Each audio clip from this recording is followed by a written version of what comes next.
Now, Albert Einstein had a quote. He said, imagination is everything. It's the preview to life's coming attractions. This is important information. The biggest thing that always troubled me was my imagination, because it was so big when I was a kid. You know, I grew up poor, but I was always imagining stuff. You know, my mama, once a month, would buy a travel magazine at the grocery store. My father used to be so pissed off. Bill, why we spending this money? We were poor. She said, Slick, we ain't got no money to take this boy nowhere. But if he can look in these magazines, maybe one day, it'll cause him to want to travel. I've been to so many countries around the world because of that magazine. I just wanted to go see stuff. My mama had enough sense to plant that seed in me. It's like at Christmas time, we used to get in the car and my daddy used to take us to the suburbs so we could see the lights.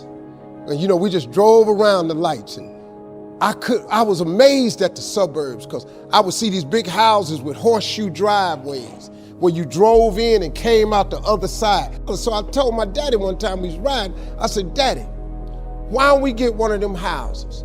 He said, boy, I ain't got no money for that, but that's what I'm bringing you out here for. She said, one day you'll be able to get one of them houses. Let me explain something to you. Because of that right there, I've probably had in my lifetime now about 11 homes. I got 4 now in different states. Every house I own got a horseshoe driveway on it. When they was living, they told me one time, they was sitting up watching TV. My daddy looked at my mama and said, Bill, he called my mama Bill, he said, can you believe that this little boy we had on TV? She said, Slick, I can't believe this.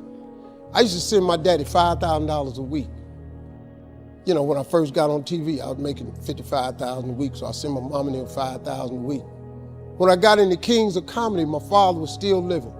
I showed my daddy one time how much money I made. He said, boy, it take me 4 years to make this kind of money. So I was able to give them something with my life. So before my mom and them left this world, I could give them something. I bought them everything, man, houses, cars, furniture. I bought them everything I could think of. I tried. And you know what's crazy, man? I'm 62 years old. I still want them. Be proud of me. I'm still hoping that they in heaven watching me. And they see me and turn into somebody. That's all I ever wanted. It was in my imagination to take care of them. You just got to believe that. You just got to believe, man. Don't ever give up. Faith is the substance of things hoped for and the evidence of things not seen. All faith is, really, the substance of it is just what you hope for. That's all faith is. It's just real hard hoping. You remember when you was little and you said, I hope I get a bike for Christmas? And you went out there one year and the bike was under the tree? You remember when you said you hope you graduate and you mess around and got a diploma? Didn't you remember when you said you hope you get a job and you mess around and you got a job? Huh? At one point in time, the older you get, this got to start clicking in. That faith is really the substance of things hoped for. That if you hope hard enough, one day you ought to get smart and turn all that hoping into belief. And what is belief? Nothing but faith. And what is faith? Faith is a belief in things that you cannot see. See, this what the part you got to get. The evidence of things not seen. Remember I told you that imagination is everything? It's the preview to life's coming attraction.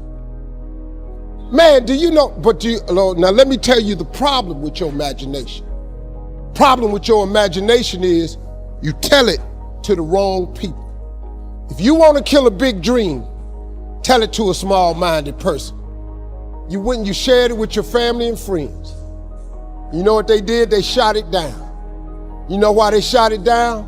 Because they couldn't see it. See, your mom and them, your cousin them, your friends, they don't know. See, you got to be careful when you share your imagination with small-minded people. Nobody else can see your imagination but you.